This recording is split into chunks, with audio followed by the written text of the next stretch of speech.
Good morning, 9 a.m. on Friday, May 19th, 2023. Come over here and get an audio check. Unmute that. Get an audio check. Why does that sound a little quiet? Oh, just because I have my volume turned down. Why does that sound? Okay, so I think we're all good. Looking at my audio meter indicator, that looks like it's normal. And here's the chat room. Al J says, Tammy is great. Nick Poverman, over the past month, someone has been stealing all of the wheels off of police cars in my city. To solve the mystery, the detectives must work tirelessly. I did not pre-read that one. And partway through that, I was wondering, is this a joke or is this serious? John Williams, your avatar is looking for a date with Ken, maybe. Rand Israel had no redirect today off of the trailer. Hello, Rick Lakes. LOL for the trailer. The trailer, for those who might not know, it plays before the show. Since I'm seated, that camera is a little bit off. And it runs 2 days in a row. So today was day 2 of that particular trailer. Monday will be a new trailer. And I don't know if I'll have a trailer for tomorrow's show or not. Rick Lakes, it was doing good. Then the cooler weather showed up, tightened my lower back muscles. Nick Poverman, I would love to see a trailer with Carrie Holzman in it on there. Just a thought. Not a bad thought. Not a bad thought, if I can say the words right. Lawn Dog.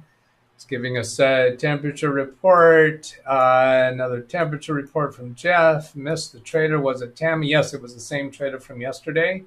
Somebody will probably put a link in the chat room for that trailer. You can play it later. It's unlisted, so you can't go browse and find it on my channel. You can only play it if you have the link.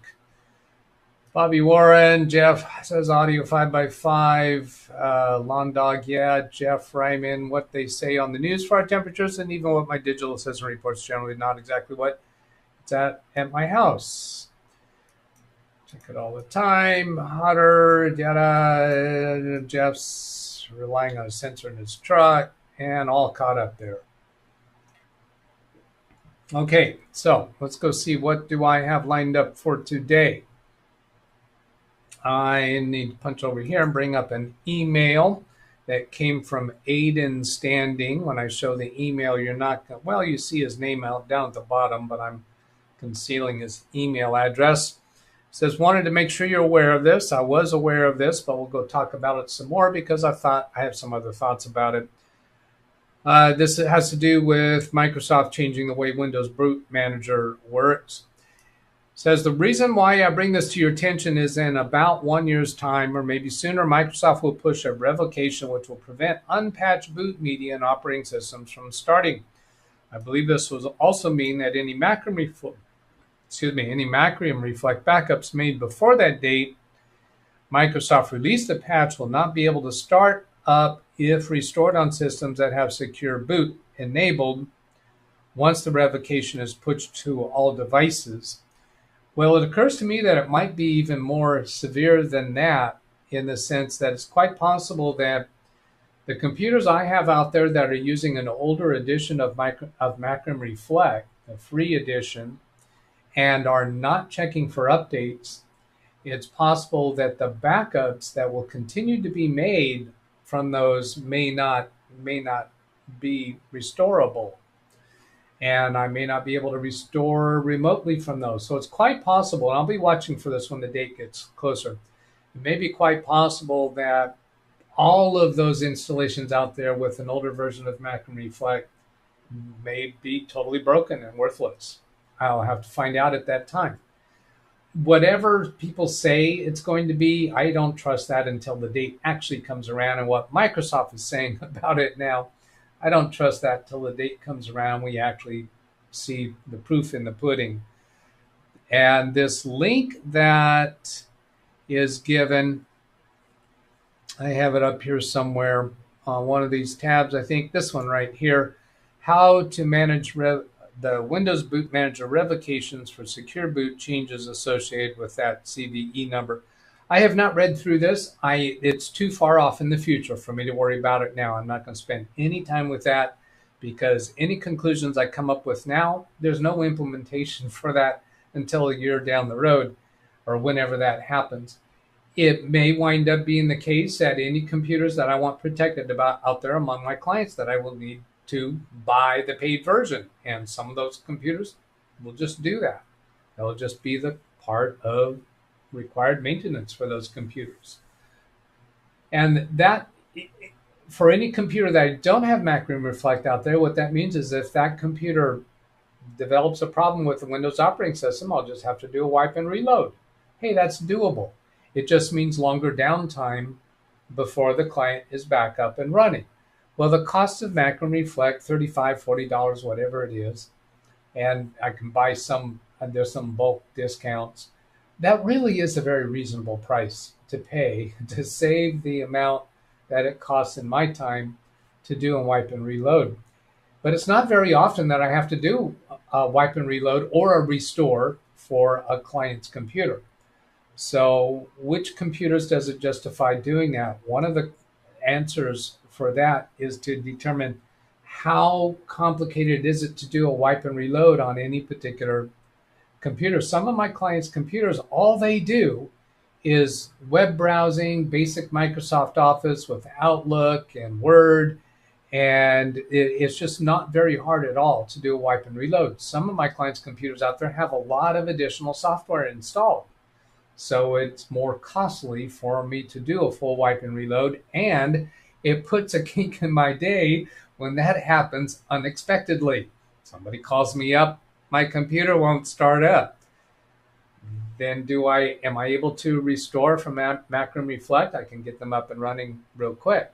If not, then typically what happens is I go pick up the computer, bring it in here into the lab, and do the wipe and reload, rebuild all of their software. Do they have another computer in their office that they can go and work on in the meantime? If they do, then that's more tolerable.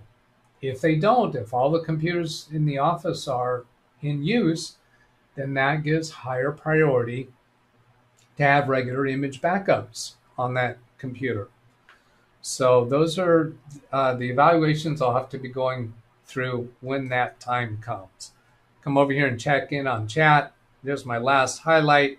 I'm looking for orange and I'm looking for bright emojis. Wife's breaks, I'm not going to look at that right now. I'll go back and read through these more later. From what I understand, the installed version of Macrium shouldn't be affected. However, new bootable USB drives will have to be recreated. And that may be true. Maybe not. From what you understand, who's the authority that you get that from now? It's way too early for me to be counting on it. Lawn Dog, I'm a little rusty in some of my Techniques repairs. I have a laptop that is acting very slow in performance. The computer is very modern, like more than 3 years old. Okay, so let's go look at some tips for that. I'm a little rusty, so my Technique repairs. I have a laptop acting very slow in performance. The computer's, so what does performance mean? Restarting the computer is slow, or using certain programs are slow? When you bring up a web browser, it's slow. It's slow to bring in emails. What does that mean? So he's got a lot more comments in here. Let's go read that stuff. Anyways, it's one of those laptops that are not easy to take apart. I really do not want to open it up. I would like to run a virus scan using tools older than what Microsoft provides. I'm not a big fan of going first for virus tools because last time I had a virus remediation, legitimate virus remediation for a client's computer was probably in the first year of Windows 10. Before that, Windows 7, it was very common, but have very rarely come across a situation where sluggish computers because of virus. What I suspect it will show me anything. For example, I would like to run Malwarebytes. Anyways, I need a tool that I can boot from unless someone else has other ideas. I definitely have other ideas to do before that. There's also a small possibility that's another issue with the computer because what is going on came and went. I can explain later. Basically, the computer was acting up and I told her to do a restart, let it sit for a while, and do a few other minor things in the computer seemed to be good. My conclusion from the MS article, time will tell. Oh, that's Rand Israel back on that. Boot issue. Computer seemed to be good for a week. Then I got a call that it was acting up again. Yes, Doug, I may use tools to check for what is running in the background. You don't need to use tools for that. Hiren's boot CD would be good for this computer issue. To fix it, I may use auto runs from sysinternals. Okay, start with. You got a sluggish computer. First thing I look at is Task Manager. So right click on the taskbar, go to Task Manager and see what it's telling you. Look at CPU, memory, disk, network GPUs, anything taking up a lot of processing power when it is sluggish. You want to try to do this when it's sluggish. Open this window before it's sluggish. Keep this window open, minimize it. When it becomes sluggish, then open it again. Now, when you minimize Task Manager, it minimizes to the taskbar down here in the notification area. It's not showing in the taskbar down here as a minimized program. So over here, you can double click to reopen it. And if you're on the Performance tab, for instance, all these graphs will show what was happening in the history. So when it becomes sluggish, come back to this Performance tab and you'll be able to see which of these items, CPU, memory, disk, Ethernet, GPU, was showing high utilization recently when it was sluggish. Maybe when you go to Task Manager, it's no longer sluggish, but you should be able to see in these graphics what was taking a lot of utilization. You could also be using Resource Monitor down here to get even more information. In here, you can look more detailed in disk and CPU and network and memory to see what is taking up a lot of activity. You could sort, for instance, by this read column in the disks section, or the write column, seeing what is taking up the most disk space. You can make these columns wider. If you double click on the right edge of these column headings, it'll make the column as wide as it needs to be to show everything in there.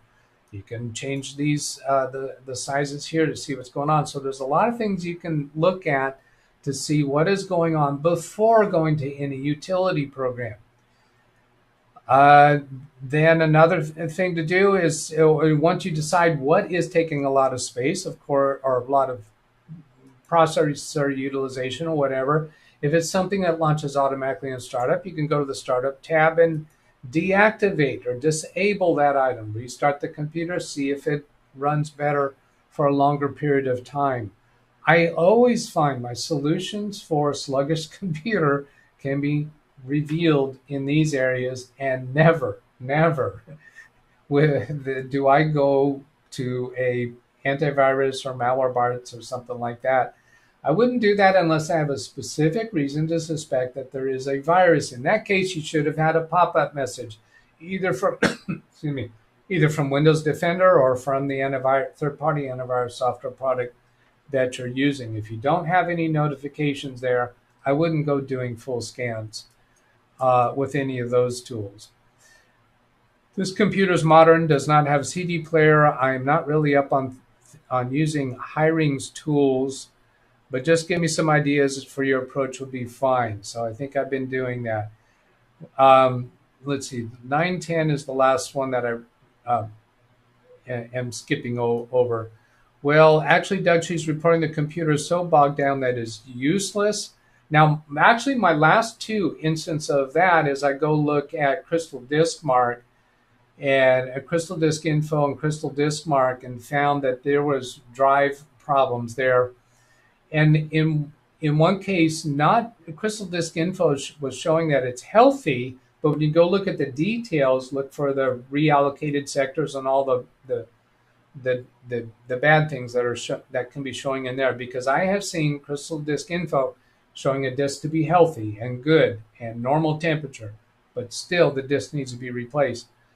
Doing the Crystal Disk Mark, I had a disk recently that was showing 2 and 3, 4, 5 megabytes per second of write speed when the read speed was looking fine, but the write speed was horrible. Replaced the drive and that fixed the sluggishness.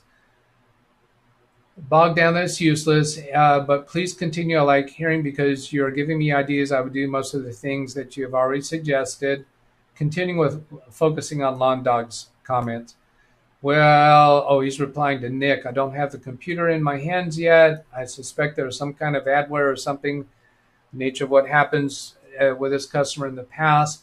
Now, when a customer is saying, you ask them, when is it sluggish? What are you doing when it's sluggish? It says everything, everywhere, but the only thing that customer does is in a web browser. Well, that's not everything everywhere.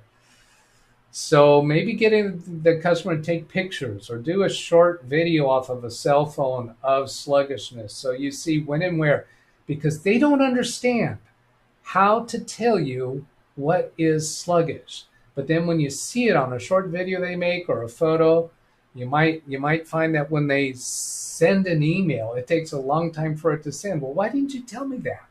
They don't understand how to put into words what is happening that is sluggish. If you start giving them multiple choice, is it sluggish when you restart the computer? Well, I haven't restarted in 4 weeks, so no, that's not the issue. Well, let's try restarting the computer.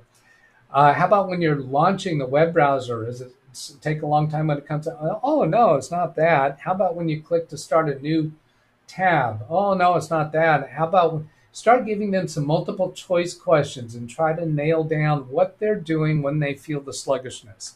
Because then they go, oh, I understand what you mean now. Put there in the browser possibly, of course, who knows what could have been downloaded. Yes, Doug, that's fantastic because I'm thinking the same thing, potential drive failure. I believe in NVMe. Let's see, Long Dog. Doug, this is great because you bring up the actual experiences when the customer relates the problem. Yes, everything you said kind of applies to this person, but when I actually do visit and check the computer, there's always something wrong with it. I've had many times I walk up to a customer who's saying their computer is sluggish and says, show me the sluggishness. So they start clicking on things and they say, well, it's working fine now. And they can't get to a place to show me sluggishness because when they experience sluggishness, it's, oh my God, it's always, it's doing it all day long. But then if you were actually to be able to watch over their shoulder, no, it's not all day long. It just interrupts them at a time when they're trying to do something and they feel like it's been doing this all day long, and it's not the case at all. So really helpful to get that nailed down. Let's see, where was I at? Crystal Disc Info, looking for lawn dogs. Great. When I actually do visit, in this case, I will be taking it back home to work on it. Now, and actually another thing that I have seen is they might have an Ethernet cable connection that is faulty. And the only time they're experiencing sluggishness is when that Ethernet cable is faulty. You take it home and you never see that. It's working perfectly for you and your network because the problem is the Ethernet there. And they have no way of understanding it. They could have, when they, in Microsoft Word, for instance, they go to open a file. It takes a long time for the list of files to show up. That might not be their computer problem at all. It could be the network. It could be their Ethernet connection. It could be their Wi-Fi connection. Maybe other computers in the office are having the same problem, but they haven't realized it because they're not doing the same kind of thing as often as this person is. Or maybe the others aren't experiencing that problem. So critically important for you to see sluggishness and the customer to demonstrate sluggishness. In this case, taken back home, person is gracious enough to give me some time to work on it, looking for more lawn dog. I've got all the lawn dog stuff covered, so I'll go back and look at other things. Actually, there's some other things I have lined up to talk about. Not a lot of others. Let's see. No, I'm going to skip that other one. What else? No, actually, you know what? The other thing that I had to talk about, I'm not going to go to because it was not, well, the topic, I just don't need it. I can dispense with that because this is more interesting. Let's see, 910. So Speedy C, hi, Doug. Then Nick Pulverman, did you check Storage Sense? There are old versions of Windows C. Yeah, you know what? That could take up lots of extra space, but I haven't seen that cause sluggishness. Storage Sense, the purpose of that is to free up unneeded files when you are low on disk space. If you're not low on disk space, Storage Sense isn't going to help you with this kind of sluggishness, as far as my experience and my understanding of it. So Crystal disk info, very helpful. I found many bad hard drives this way. Now, there's a trick there. Crystal disk info can report a drive as being good, in good condition, when it's not. Be careful with that. You got to look at the detail. The devil's in the details. When you scroll down in Crystal disk info to all that extra stuff that it shows down there, and it shows different things for different manufacturer drives, so you can't really get to learn where to look in there. You need to look at each item that has any numeric values whatsoever, and then see if that looks like a bad item. Doug, why don't you actually showing this? You should be showing this instead of just trying to describe it. You know better. All right, so let's go find a Crystal disk info. I'm going to go look in this folder. I don't know if this one's going to have a most recent version. No, not there. Crystal disk info. Okay, coming over here. So this one looks like May 6th. So that's pretty recent. Crystal disk info 64 and answer yes to the user account control box. And where is that going to pop up? Oh, that popped up here. So when I'm talking about these numbers, all these numbers here, they could be different category of attributes here from one drive manufacturer to another. Yeah, let's go look at the C drive, since that is an NVMe drive. See, when I just click between that spinning drive and this NVMe drive, we got different list of values. So I'm looking for anything that has numbers. What is that? Composite temperature, not worried about that one. Available spare, not worried. Available threshold, not worried. Percentage used, not worried. Data units read, not worried about that one. Read codes, comments, commands, not worried. Power cycles, power on, unsafe shutdowns. Media integrity error. I'm interested in that one, but this has zeros. It should have zeros. The bad things on this list should have zeros. Number of error information log entries. Well, that has quite a lot of stuff in error information log entries. And now up here, critical warnings is zeros. So I'm not seeing anything in here to be worried about. When I go look at a spinning drive, same idea. Read error rate is zeros.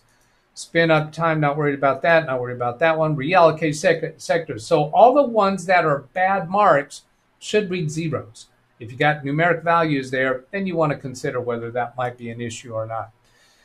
Okay, so that's enough on that. Sorry for the typos from Nick. Clean out those temp files. Web browser, change settings so it cleans out the CRUD. Now, if they're not having trouble in the web browser, then that's kind of a waste of time. Got to find out what is the sluggishness. This is great because you bring up the actual experience. I already read that. I need to skip over lawn dogs now. Oh, this just jumped a whole lot on me. Chris Garrett, you're sounding like Carrie now. My Firefox has been sluggish. Awesome, giving the message Firefox not responding. That could be a network issue, internet issue, rather than Firefox. How about if you use another browser for a while? Do you have not responding messages there? Is the not responding on certain websites and not other websites? Of course, you're going to do speed test. You've already done that, I'm sure. What else does Jeff say? Renaming places.sqlite to places.sq.hold in this profile seems to have fixed the problem. So Jeff has already fixed the problem. All right. Places.sqlite.hold. What could that be? Mozilla Firefox default release seems to have fixed the problem. Interesting. Okay. Nick, you would be amazed at how many of my users have bad internet at home during pandemic. We had to deal with that a lot. Yeah, probably when they're trying to connect to the office and you find they're, well, you know, if you're connecting remotely to the office, that doesn't have to be real fast. I mean, if you're live streaming to YouTube, we need high upload speeds. Bad internet at home connecting remotely to the office, like through LogMeIn or one of the other remote softwares, whatever. All they're doing is screen images and keyboard and mouse commands. That doesn't have to be really outstanding internet speeds. One Dog says, yep, Martin, I will do that. I'm probably going to use the auto runs program, very powerful tool to see what's going on. The auto runs and also, let's see, I know Ken Stout doesn't have a show. Last I checked, so if he does, let me know. But there's also, let's see, if I go to sysinternals, Auto runs is going to show you things that automatically start up when you launch the computer. That doesn't mean they are taking a lot of utilization right now. If you want to know what is running right now, you need Process Monitor. Not Process Explorer. Process, let's see, am I saying that wrong? Process Explorer. Oh, these aren't sorted alphabetical. That's why I'm not seeing it. If I go to Procmon exe, Procmon 64 exe, this is going to be showing your, just click OK on this. This gives you the default things that are going to be monitored. This is going to be showing you what is taking up a lot of activity right now. This is showing date time stamps. So we're seeing Chrome is taking up a lot of processor time. There's some XSplit stuff. This is showing you what is taking up processor and memory activity now. It's activity. It's what's happening now. Autoruns doesn't give you this. Autoruns gives you what automatically launches every time you restart the computer. That doesn't mean that's what's causing you sluggish now. This is what's taking up the computer's thinking power in Procmon. Process Monitor. I just do not want to open up, pull out the drive. That's what I do for repairs. Now, another thing you can do is just create a new user account, fresh user account. See if you have the same sluggishness. If you have sluggishness that is repeatable on this user account, create a new user account. If you don't have the same sluggishness there, indicates there's something going on with that specific user Windows account. Take out the drive, run a bunch of scan tools on. I'm not a fan of that. Not a fan of that. A little rusty on doing repairs. Now it's only for people that were with. Now it is only for people that were with me for many years. Okay, got it. Dennis says, I'll tell you what is sluggish. TweetDeck, Twitter.com, and either Chrome or Edge with the latest versions installed. Currently, only Firefox works with that site without being sluggish. I think that's in response to Jeff's sluggishness issue. Yes, the Kensho drive is good when it's bad. Same with any diagnostics.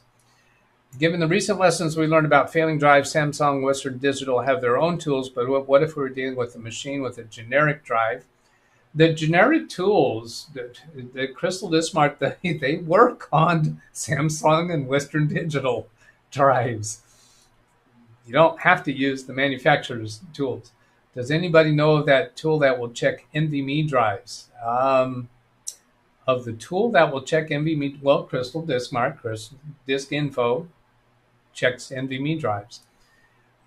Generic drives, because not all the time each manufacturer gives tools to do such a thing. Do not hold me to that. I've seen both Dell and HP reports report everything good, and it can be bad. Of course, another thing, well, this user you're talking about is not reporting lockups, but of course there is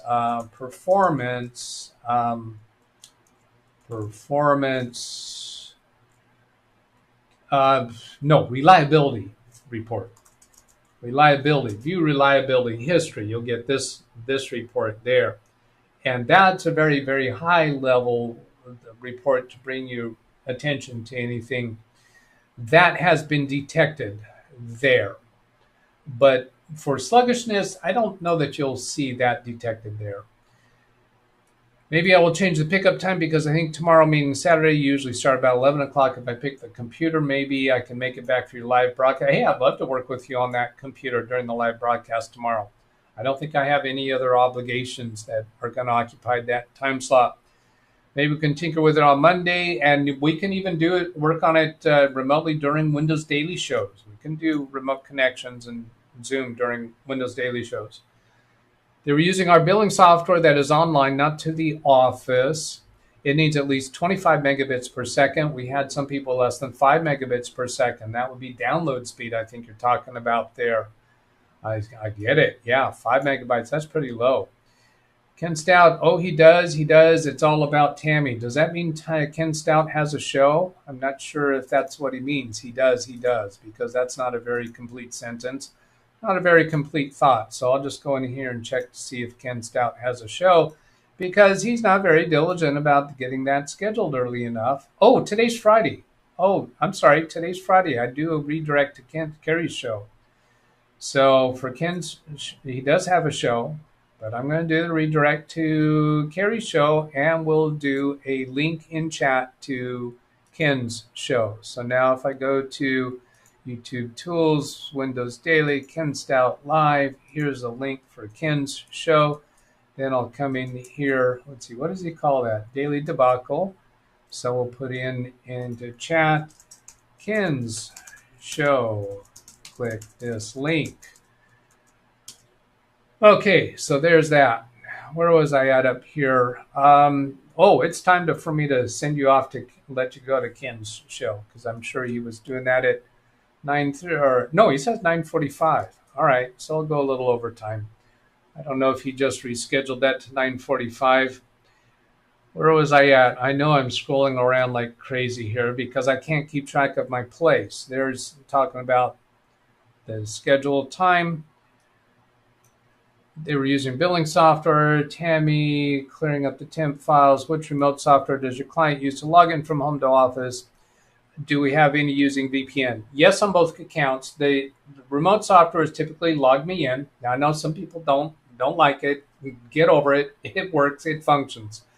We're using that because most of my clients are familiar with that. We've been using it for a long time. No reason to jump ship just because something else is a little bit cheaper.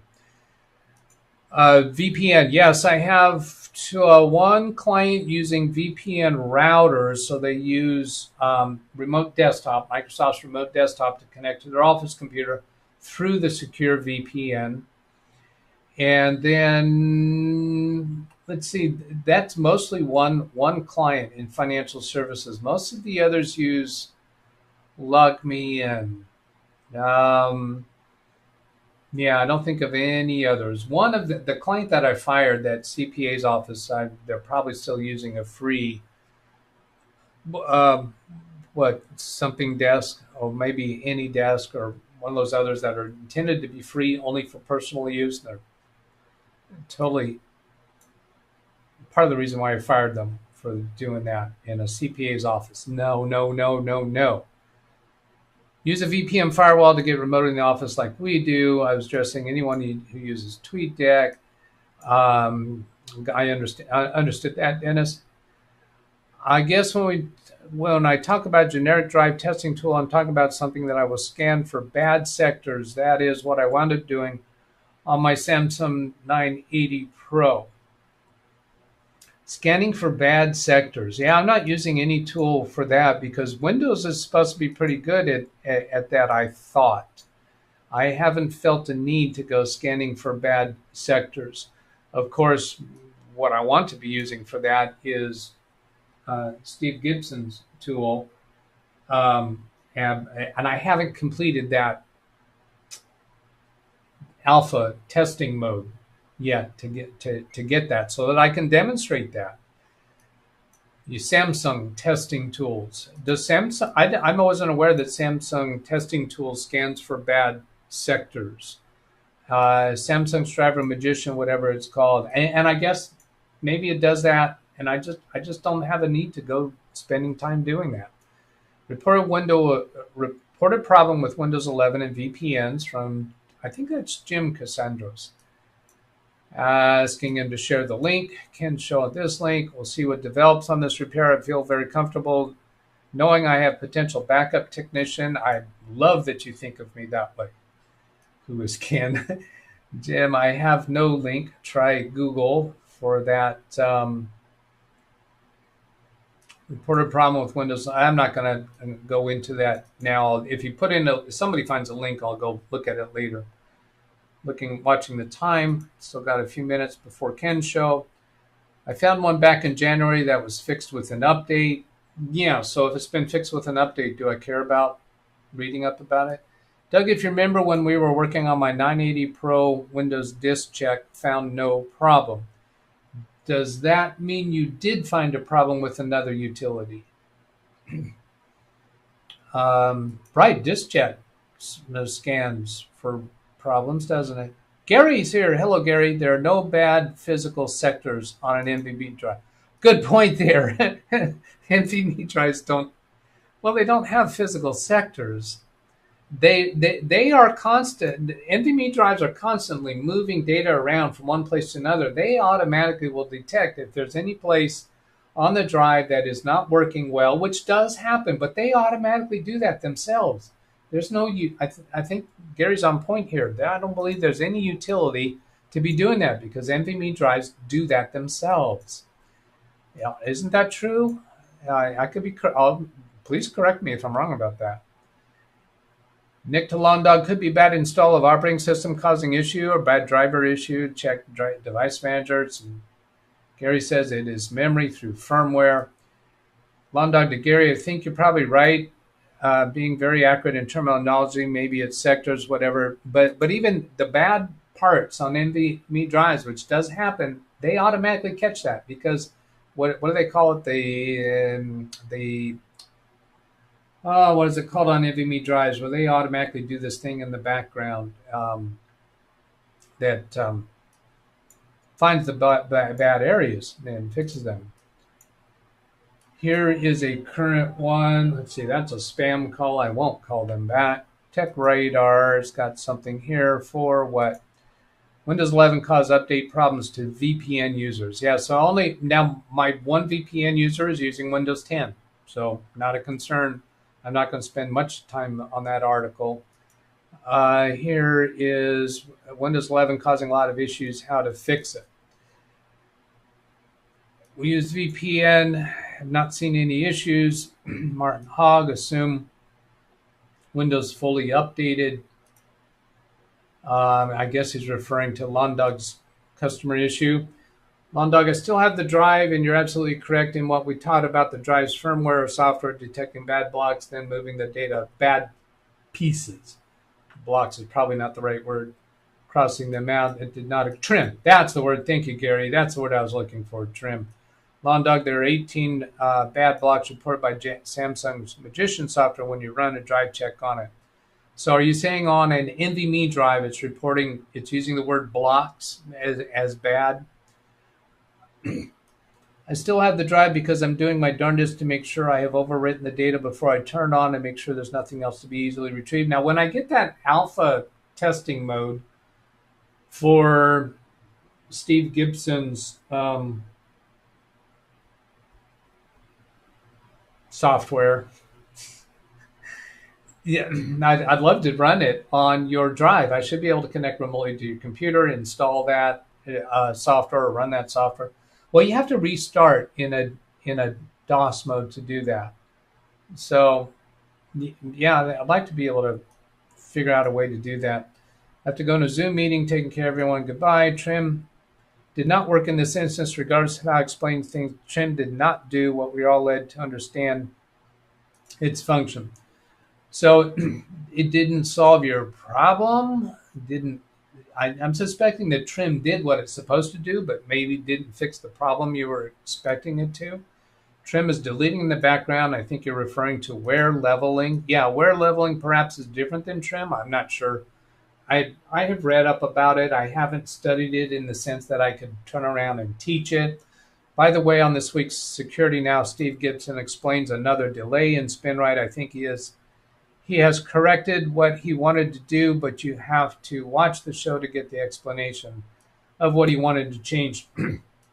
I suspect he's going to have more delays. I think it's going to be a long time before that is ready for public release because it's only in alpha testing now. When that's finished, it'll go to beta testing, but with as thorough as Steve is, it's probably going to be a long time before that's available for non-alpha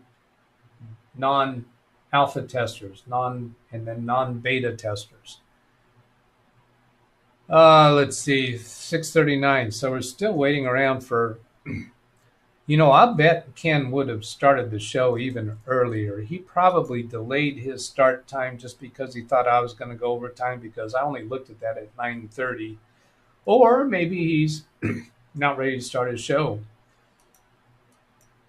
Not magnetically imprinted. It's actually charged like a capacitor.